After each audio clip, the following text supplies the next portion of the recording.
Hello everyone, আসসালামু আলাইকুম। তো আজকে চলে আসলাম আপনাদের সামনে দারুণ একটা পিঠা নিয়ে। আমাদের খুলনার ভাষায় এই পিঠাটাকে বলে হচ্ছে সিওই পিঠা। আপনাদের অঞ্চলে এই পিঠাটাকে কি নামে বলে কমেন্ট বক্সে জানিয়ে যাবেন।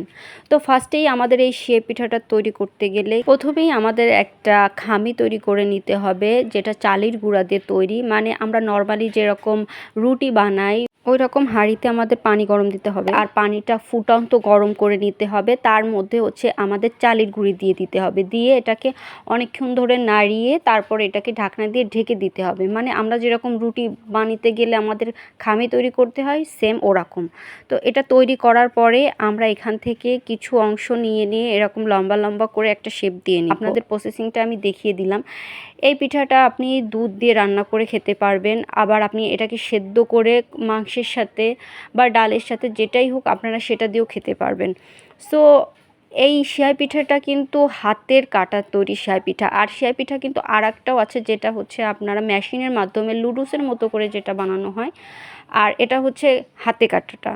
সো এই যে আমাদের সিয়াই পিঠা তো তৈরি, আর আজ আমরা এই পিঠাটাকে সেদ্ধ করে মুরগির মাংস দিয়ে খাবো। সো আমাদের পিঠাটা রেডি হয়ে গেছে। এত পিঠা তো আর আমি একা কাটতে পারিনি, বড় অপর আমি মিলে কেটেছি।